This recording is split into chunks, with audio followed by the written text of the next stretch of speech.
All right, good evening, folks. How y'all doing tonight? Welcome to the Buckner Terrace Neighborhood Association meeting, community meeting on November 30th, 2021. And we'd like to call the meeting to order at 7:08 p.m. So welcome and thank you for joining us. The first order of business that we should do is approve the minutes and the treasurer's report from last month. And I am going to share my screen for just a moment.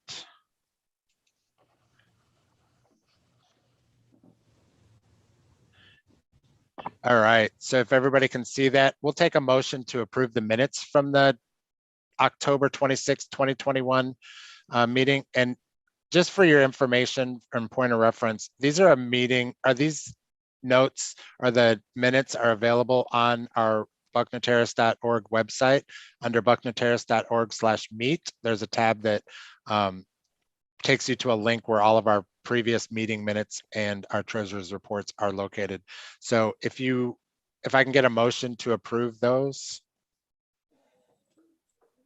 So moved. I'm sorry, who was that? B. Thanks, B. And second. I'll second. Thanks, Miss White, Stephanie White. We appreciate it. Any discussion? All in favor? Aye. Aye. Any Aye. opposed? I'm sorry, Mr. Joseph, you can't oppose. So, all right, with the yeas having it, motion passes unanimously. And also we're going to look at the treasurer's report that was presented last month. $2,020 or $2,420.45 was our ending balance. And can I get a motion to approve our treasurer's report from last month? So moved. Thanks, Jesse. Seconded by B. Thanks, B. Any discussion? All in favor? Aye. Aye. All right. Motion passes unanimously. All right. So now let's look at what we have coming up tonight. So we have Tuesday, November 30th. Welcome. We're going to do the treasurer's reports. We do have some new faces in the neighborhood. So let's go ahead and stop sharing. And if everybody could introduce themselves, if you haven't been here for a minute, we'd love to hear about you and how long you've been in the neighborhood. If you've been here for a long time, we're glad that you're back with us. So the first person I see that unmuted themselves, Miss Cindy. Hi, Cindy Reddoor. I live on Freestone Circle, and I moved here 2 years in February. Awesome. Welcome. Thank you for joining us.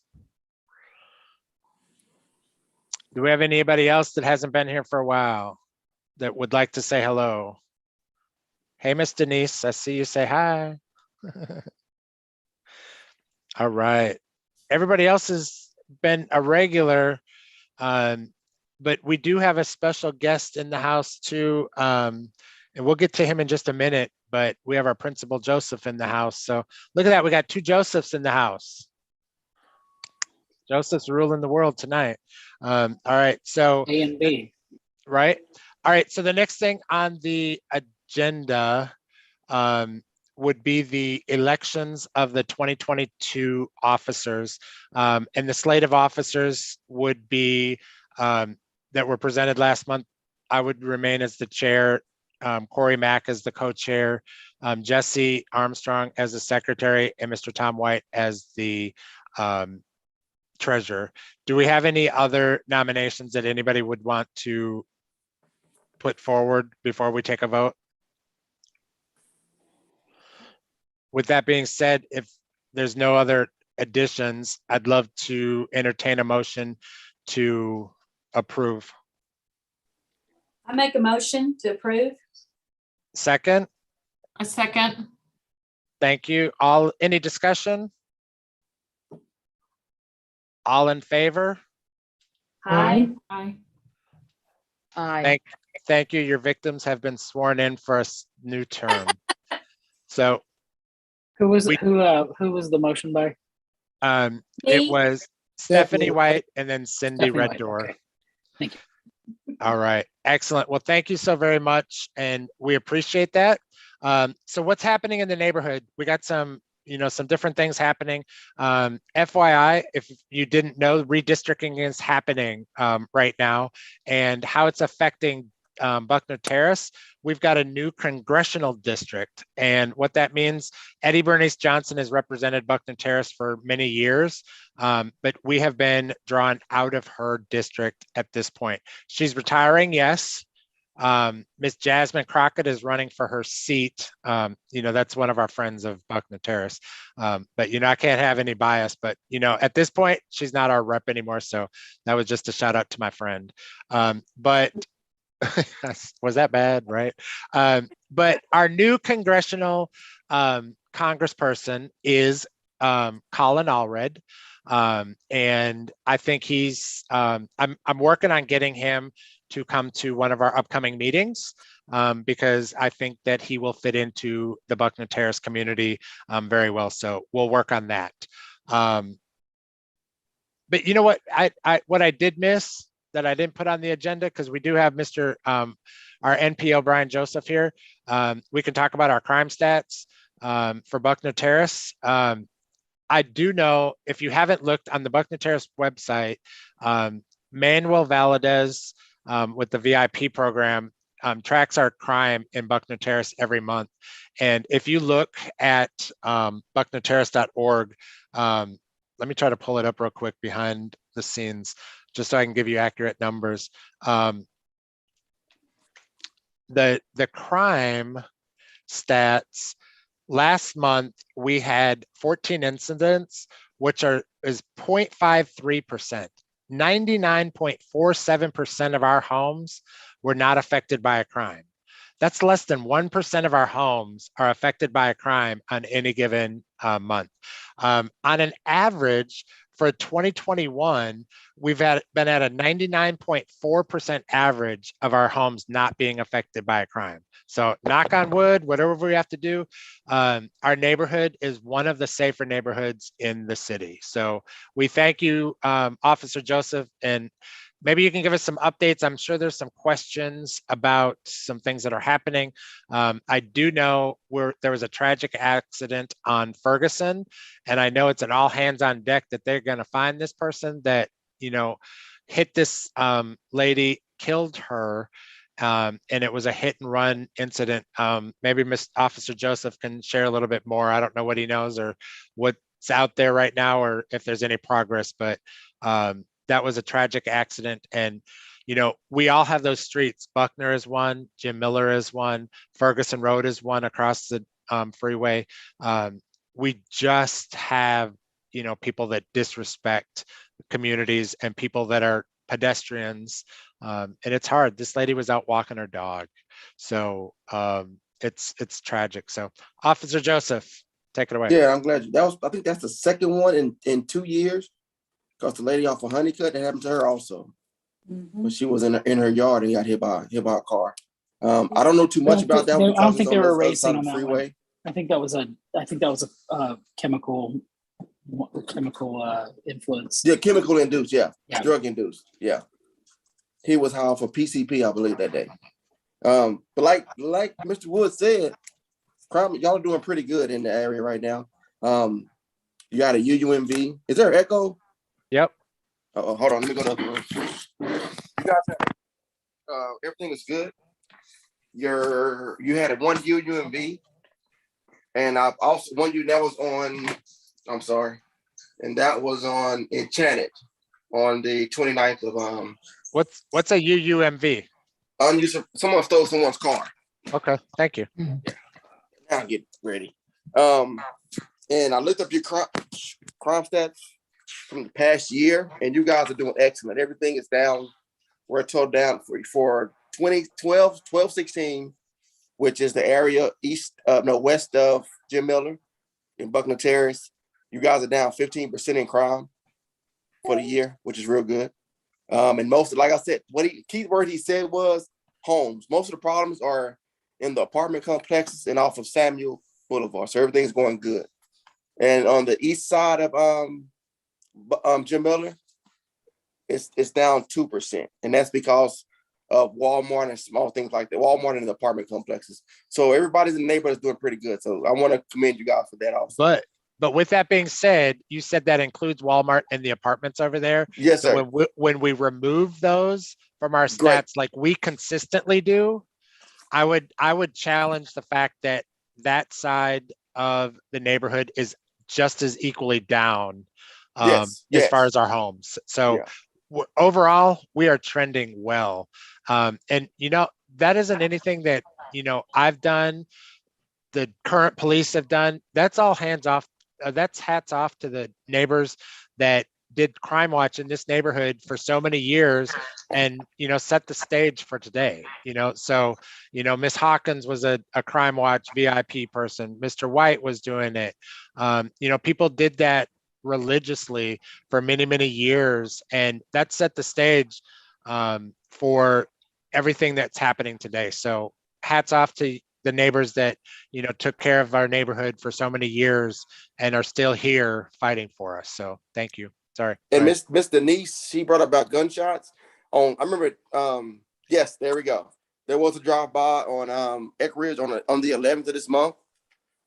I think there was 70 people inside the house when the person drove by the house tonight.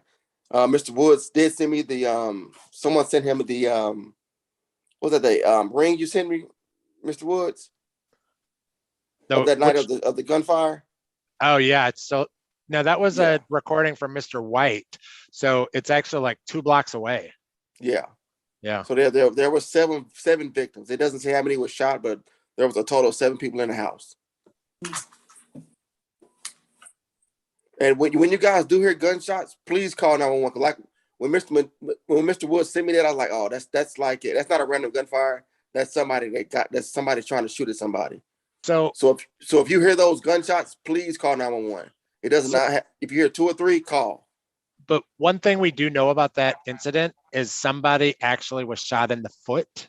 So they were hurt, but they were not killed. Yes. And to me, I kind of think that's a positive thing, only because, not that somebody got hurt, but it narrows down where this is happening so that our officers can actually start watching that area to see if it trends to that street, a certain house. So I'm sorry that somebody got hurt. I apologize if it was somebody that is here on the call, but at the end of the day, it starts to narrow down where the stuff is happening, because I don't think that it's random. I think that it's something happening, whether it's a drug house, if it's domestic abuse, and they need help too. So whatever is happening, it's good to know where it's coming from so that we can address it. Yeah. And one more thing, Mr. Woods, and I'll let you finish. Let you finish. On stuff like that, when we have most of those houses are rental properties. I know a lot of homes that cause problems are mostly rental properties. So when we get a lot of calls from rental properties, we can also contact the owner and say, look here, man, you need to get your stuff together. This is what's going on in your house. Do you really want to deal with risk detectives and stuff like that for the long run? So we try to talk to them and get them kicked out. Excellent. We appreciate that. Does anybody have any questions for Officer Joseph before we let him go? Anybody? What about, I'm Eleanor Walker. What about street racers who race around in the southeast quadrant over here on these little narrow streets with cars parked on both sides? Yes, I know. We do have a, what's they call it, the street racing task force that goes all the way around the city and try to find those people that's doing the racing, and they arrest a lot of people. I know sometimes they even got guns and got stolen cars off the streets. If your area is on that list, or people just run up and down the street speeding, please let me know so I can add that to the list. Okay. Officer Joseph, in the future, can you get us, I know they do, I've seen a little bit of it because I see a lot of different emails come through. Can you give us like stats like in the past month, 420 people have been arrested for, reckless driving and stuff like that. I know those stats are out there. Yeah, they have that. Yeah, they have that. Yeah. Maybe you could share that next time just so that, I do see that kind of stuff going through. So they're working on it and it's better than it was. But I think Ms. Walker, like me, notice a lot of people just driving so fast, literally through our neighborhood streets. Yes. And it's just uncalled for. And it's not even young people. It's old, yeah. We have all age groups. I guess they think that they can just maneuver through these cars, like butter and just go right through. But, it's going to be unfortunate that an accident happens, that they hit somebody and hurt somebody.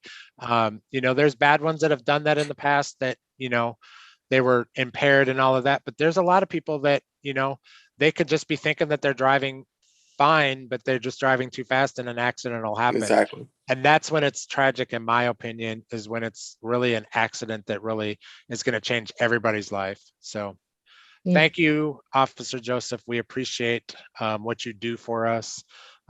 If anybody knows, I don't know if anybody knows anybody that drives a semi truck that happens to park on Everglade Road. Does anybody know that person? Anybody? Large trucks are not allowed in the neighborhood. They destroy our streets, and they're parked on the side of the street. So if you see that, please do call 911 or 311 and report that.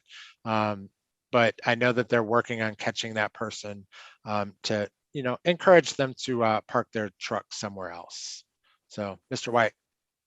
Where on Everglade are you speaking of? Oh, it might be between Elk Ridge and Coulter. Not that I'm like really identifying it that closely, but Okay, and they always park the wrong direction too. closer to Honeycutt. Okay. Yeah. That's good. like the third house from my house, a third house from my street. So it's just it's really out of concern for the community. It's not because we get one in the neighborhood, and then there's a lot of hardworking. There's a lot of hardworking truck drivers that are the backbone of our country. But at the end of the day, if we had 15 big trucks parked on our narrow streets, we're going to start to be in a world of hurt when it comes to getting through our streets. So we've got to, contain that now. So, all right. Thank you, Officer Joseph. We appreciate your input and your contributing to our meeting this evening. All right. So the next thing up on the agenda that I have, land donation today. We talked about this a little bit before the meeting started. Today, that area right west of Parkdale Park, north of Cyene Road, south of Military, there's a lake in there. It's called Parkdale Lake. The power company, Encore, TXU before that, owned that for 30 or 40 years. They have decided that they no longer needed that, and they have been working on donating that to the City of Dallas Park and Recreation Department to be one of our newest park additions to the Park and Recreation. So 110 or 12 acres has been donated, which is the largest land donation to the Park and Rec Department in 83 years. So, and it happens to be in District 7, which I proudly represent for everybody on the Park and Recreation Board. So I'm proud to say that, that quite honestly, y'all, I actually rode on the trail. I started out up by north by Forest. What is Forest Road? That's that hospital there. Medical City Hospital, and I rode all the way south around White Rock Lake and all the way back. It was a 22-mile round trip ride on my bike, and I didn't get on a street one time. I think we crossed one or two where it was crossing an intersection, but for the most part, it's all off-road, and it's absolutely wonderful. So if you've never experienced it, I encourage you to get out there and walk and explore our trails, because we now have, once this part of the trail system is complete, I think there's 11 miles left. Once we complete that 11 miles, we're going to have a loop around the entire city. So it's a pretty big accomplishment for the city. So hats off to all the people that have, worked hard on that long before I got here. Does anybody else have anything of what's happening in the neighborhood? That's all I had of current events and things happening. We're still working on the Timberlawn development, but I know we're getting closer to having that.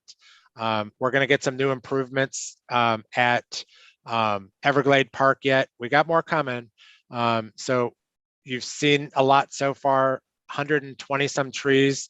And just, I don't know, Mr. White, do you remember Miss Carolyn Johnson, telling us they'll never plant a tree at Everglade Park? She kept telling me that for years and years and years. And now we've planted 120 trees. So we're getting there. But FYI, you will notice coming up, the water department has got to block off some of the park because they're got to do some renovations to the pump station that's next to the park. And at the end of the day, it's going to be a 2 or 3 year process. They're going to take about a third of our park. They're going to relocate the trail. They're going to relocate the exercise equipment. They're going to block that off. They're going to build us a new parking lot. We're hoping that they build a new sidewalk around the pump station. So it'll be an addition to our walking trail. So it'll be a longer route. So it's going to change, but when it comes back online, it's going to be better than it was. So we're going to see that. And then we will start, working through that once we get there. So that's coming. Anybody else have anything else for current events in the neighborhood? I think bulk trash, when does that go out, Jesse? I believe it's the 9th is when it's legal to set it out. Okay. Thursday, December 9th. Okay. So if there's anybody that's putting out their trash before the 9th, please do call up, report it. 311, do an app on our Dallas and report the trash. At the very least, we have some examples of people that have reported something and they closed the ticket. So we don't know if they've gotten a ticket, but they removed their trash. So at the end of the day, compliance is what we're asking for. I don't necessarily care that they all get a fine, but we want compliance because we have a beautiful neighborhood and they've been actually pretty consistent about picking up our trash pretty quick lately. So we're thankful about that. So, all right. You know what? One other thing before we get started, Principal Joseph, you there? Are you able to communicate with us for a little bit? Yes, I am here. Can you all hear me? Yes, we can. I know you got some exciting news that you're working on for the neighborhood school. So if you want to share some of that, I think we've already talked about it a little bit, but maybe you can tell us where we're at. Yeah, so first of all, forgive me for not being on the proper technology and I can't turn on the camera. But good afternoon, everyone, and happy Tuesday. I hope you all had a wonderful Thanksgiving. My name is Aaron Joseph. I'm the principal at Edna Roy Elementary. I just want to give you guys a couple of updates of some of the awesome things that we have going on, mainly with our school transformation. But before we get to that, we have a PTA. And we haven't had a PTA in the last 4 years. I know the previous principal went through some triumph and really kind of struggled to get that kind of support. So we have a PTA and we're excited about that. And so if any of you are looking for opportunities to get involved, we have our hands wide open and we're ready to receive you. Couple of partnerships with Oak Farms. Last week, they came to campus. They donated over 400 gallons of milk to the families and staff and essentially anyone who wanted the milk. In addition to that, they sponsored 15 families and provided $200 gift cards to the nearest grocery store so that they can receive the groceries that they needed or supplies to make Thanksgiving meals. So we're excited about that. But for the campus transformation, which is a huge priority for us and something that we're taking a lot of diligence towards, and I think that we're making lots of progress. So what is the progress that we're making? We are coming on the deadline to submit a proposal to Dallas ISD, where about 40 campuses will get chosen for our Montessori. And so it's a 26-page proposal that essentially tells us how we're going to lay out our Montessori. So as a heads up, we are looking to roll out pre-K through 2 Montessori in the year 2023-24. We'll find out if we receive that acceptance this March. So in March, when we find out that we got accepted, because we will get accepted, in March, we will begin our planning of recruiting the proper teachers to open up our Montessori, and the next year, so starting in August, when we go into our next year, that will be our 0 year. That's called our planning year. That's when I'll receive the proper training that I need. That's when I'll recruit the proper teachers. Those teachers will receive the training that they need. And then opening up the following year after that, which is the 23-24 school year, Edna Rowe will no longer be a comprehensive elementary. It will be a Montessori elementary, and it'll start with pre-K 3. We'll have pre-K 4, and we'll go up to the 2nd grade. And every year after that, we'll add another grade up to the end result, which will be a pre-K through 8 campus. So our 5-year plan is essentially we will be up to the 4th grade. So in 5 years, well, in the next 2 years, we'll be a Montessori campus. Within the next 5 years, we'll be a pre-K 3 through 4th grade Montessori campus in Dallas ISD. I just kind of threw a whole lot of information, but I am ready to receive any questions. Can I ask for a couple clarification things? So we're still going to have the higher gen ed, or is that still the plan where we keep the general as we phase them out? So we're not removing any children that are there, and we're adding the 6th, 7th, and 8th for the gen ed. Is that still the plan? That would, and so one thing I didn't mention is that the most important part is going to be the feedback from the community. And so that's a question that the community needs to help me decide. One thing that I do want to do is kind of change the tradition of just whatever historical taste has been put into people's mouths. The data says that over the last 6 years, we've continuously lost students. We've lost 100 students and families over only the last 3 years. And so you guys give me some feedback. Is it that we want to change the complete culture, want to change the complete narrative and do Montessori only, and that'll be only pre-K through 2 students? Or do you want some kind of a split that's going to be a Montessori / comprehensive? It's going to be the Edna Rowe comprehensive combined with Montessori. It's going to, there's pros and cons to both. Right. So we have a question on the floor that where would the children go until we reach our 5-year goal, which I think is a very valuable thing. And that's why personally, I think that we can, this is my thought only, and I'm not the education specialist, but I believe that we keep the gen ed going, we add our middle school, and then as the Montessori transformation in every year, as they add the new modules or the new levels, the gen ed goes away. So as we phase in Montessori, the general population or the general school goes away. Anybody that, now Montessori is not for every child. Not everybody wants to choose Montessori. And we are very lucky that in this neighborhood, we have 2 other elementary schools that are very close. One other one, Guzik Elementary, is very good, and Cyberstein in Parkdale is very good, and they're both very close. So those would be other options if a parent chose not to. But the key factor is that this is still going to be a community school. It's not going to be a school that anybody can get into outside the neighborhood.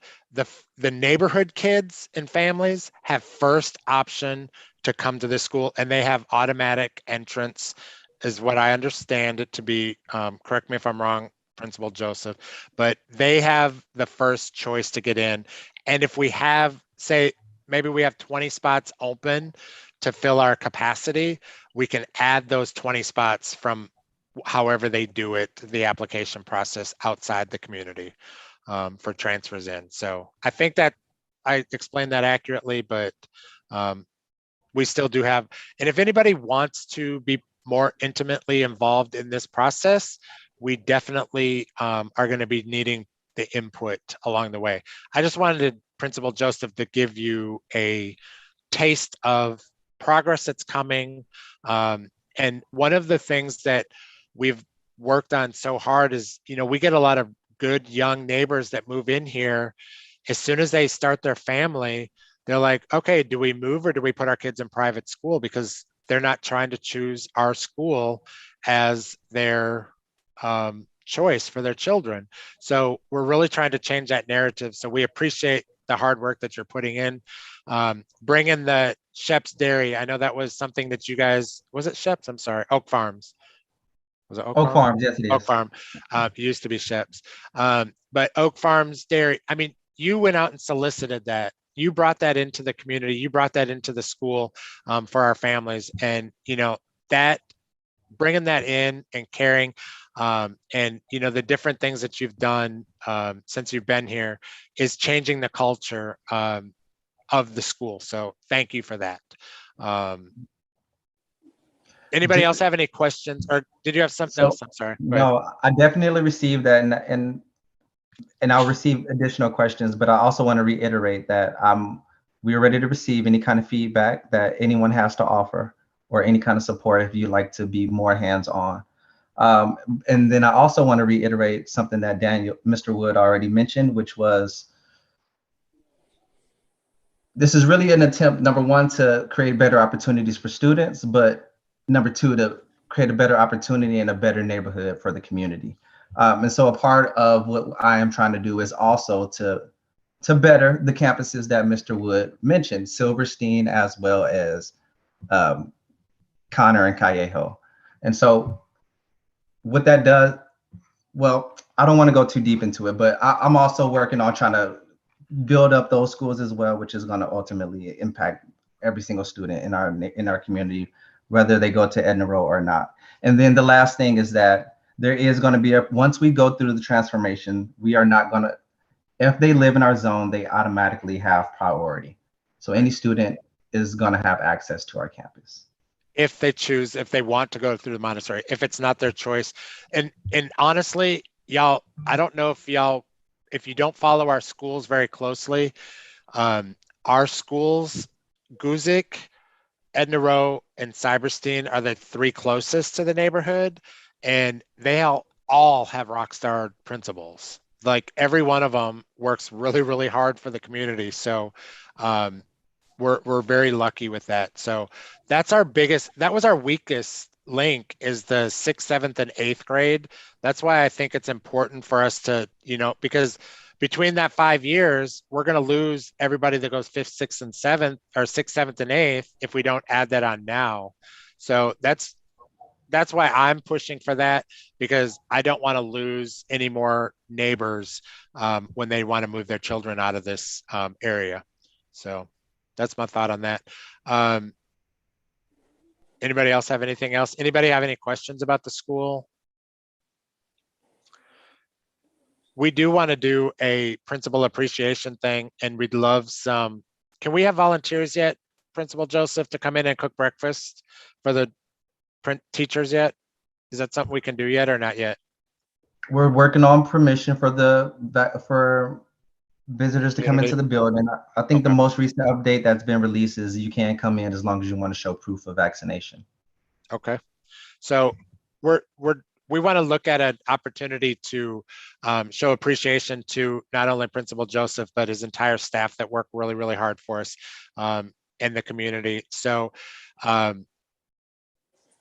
if y'all remember, our neighborhood school used to be really, Edna Rowe used to be like the host of our national night out. And it used to be, we just felt so welcome. It was, when our previous principal, Mrs. McFarland, was here, how many of you remember when you saw her, she was like, hey, hey, as soon as you saw her, she was just, all happy. So we're thrilled to have that excitement and that energy back here. So sorry about that scream, y'all. But all right, anybody else have anything for Principal Joseph? Questions, thoughts, suggestions? All right. Well, thank you, Principal Joseph, for joining us this evening. We'll move on. One thing that we did do before we do the upcoming events, we did do a donation to the fire station, which kind of actually was almost double what we really anticipated when Mr. White and I delivered $275 worth of gift cards to Walmart so that they could go buy their Thanksgiving dinner. We didn't realize that Station 19 was going to be joining them on Thanksgiving. So when I went to the fire station on Thanksgiving, I had made them a couple pans of turkey dressing, and I delivered that with a turkey with Councilman Basil Dua. And both of these the kitchen was absolutely full of people standing around the kitchen island, all cooking, laughing, joking, having a good time. And I can tell you how thankful they are for the neighborhood. And they welcome anybody to come into the tour of the fire station anytime you want. They are definitely here for us. So we appreciate them. But what we are going to do, upcoming events, we always serve a meal for the police department on Christmas Eve. So what we typically do for that is we buy some sub sandwiches at Walmart. They have these big boxes of these giant subs, and we give that. And then we buy a bunch of packaged foods that are kind of grab and go kind of things so that they can take it, because they're skeleton crew on the holidays, and they can grab their food and go. We buy fruits, vegetables, apples, oranges, bananas, and a lot of snack foods that are, granola bars, energy bars, meal replacement bars, and different things like that. And we give that to them on Christmas Eve. So they also are very appreciative. So if you'd like, I'm going to put a link on the website or post it on Nextdoor. If you'd like to contribute to that, we definitely welcome that. But that is something that your dues go to help cover as well. So if you haven't yet, we definitely appreciate you paying that $24 per year. That shameless plug that I keep every time we end the meeting. Somebody says, you didn't ask anybody to pay their dues. So thank you for paying your dues. It definitely, that the money that we put forward, that $24 per household per year, and then we have a lot of neighbors that donate. Every time we put something out, a lot of people donate on a regular basis, and that money really makes us all look really, really, really good. So I don't know about y'all, but I'm proud when, the fire department and the police department are thankful for our neighborhood, and they know exactly where Buckner Terrace is because of what we do for them.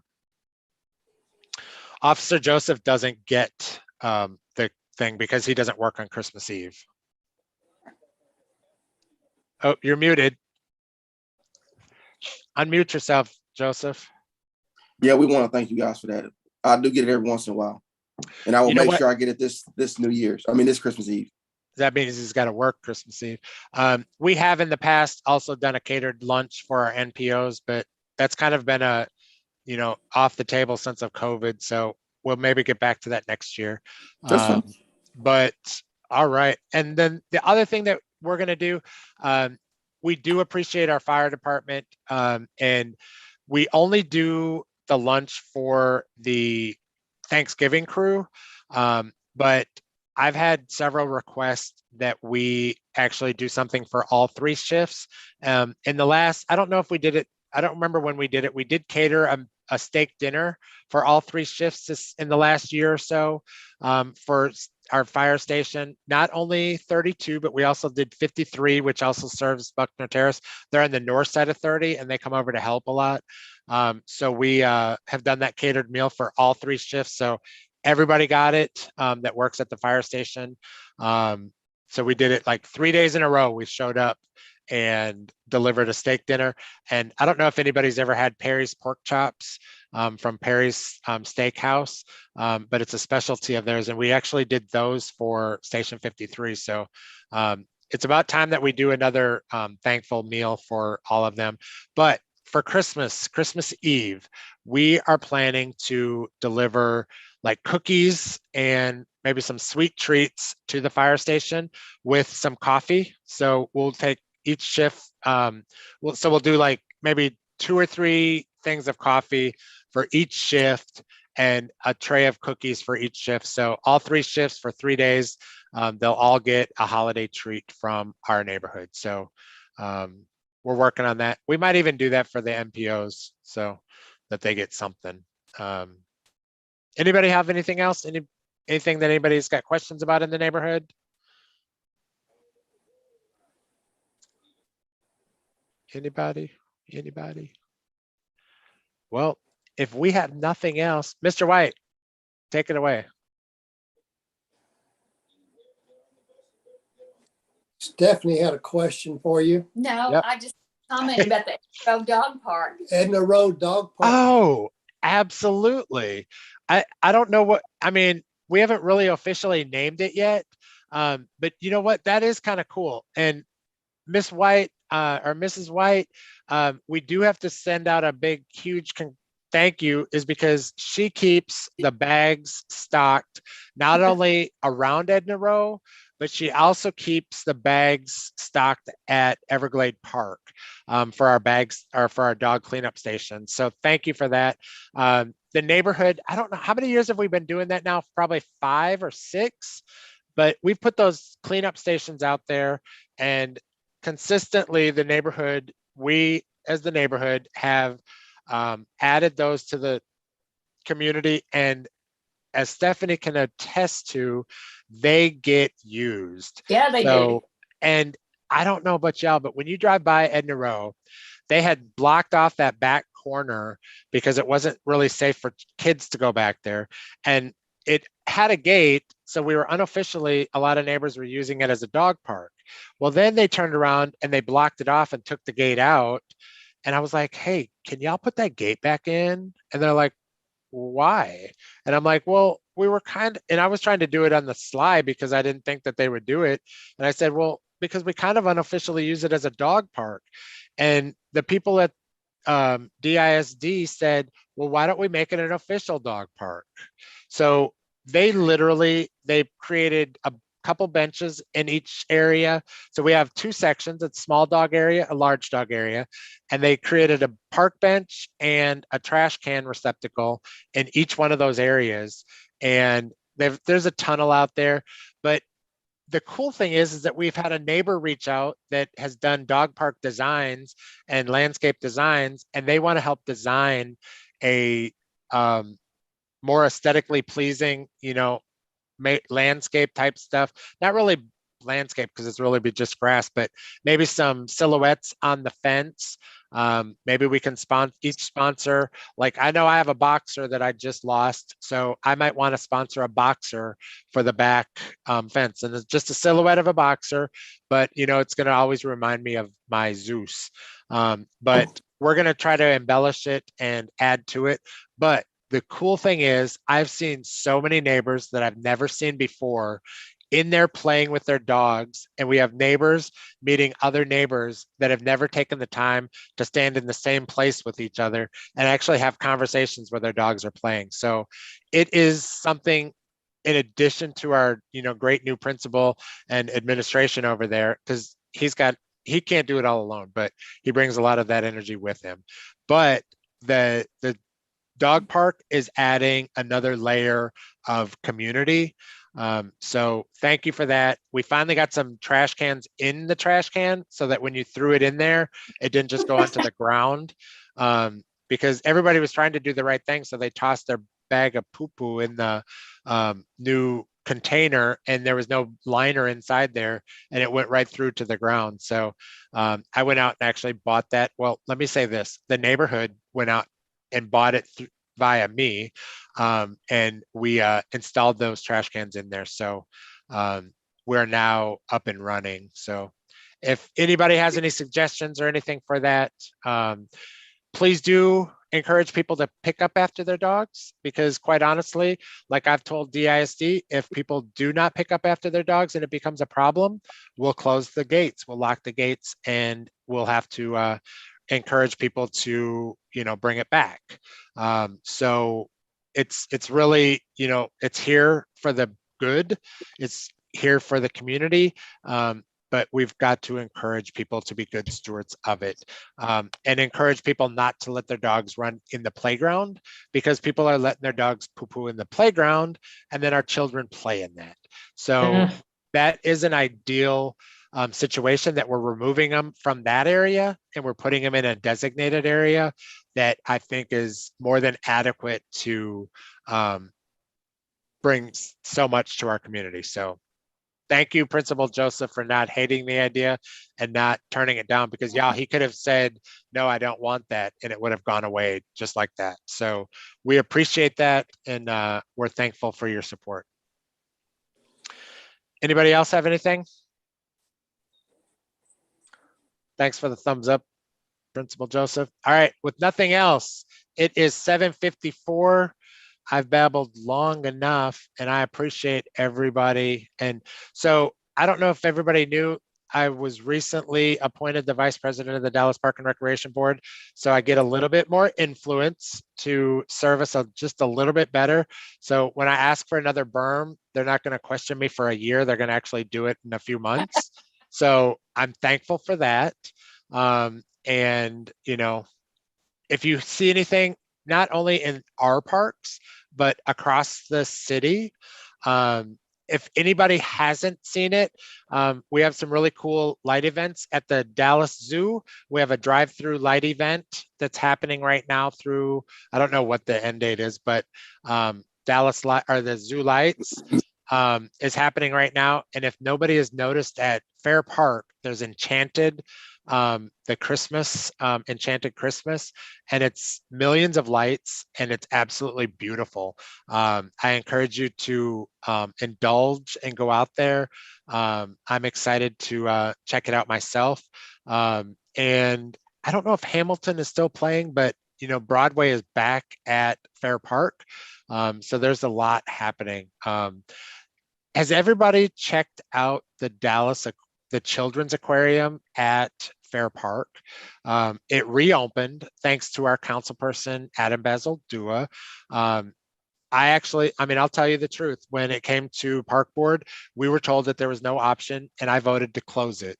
And when it got to council, Councilman Basil Dua said, I've got money. I'm going to put this money towards it, and I'm going to save it. And he saved it. He bridged the funding, and we've got an operator in there that is absolutely wonderful.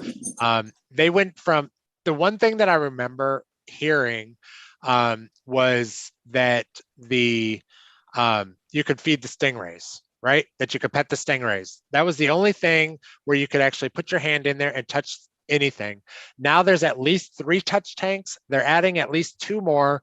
And I know about 3 or 4 more interactive activities that they've got for children. So if you have anybody, it's fun for adults too. I go there kind of frequently. And I pet the stingrays and smell like fish for the rest of the day on a regular basis. It's awesome.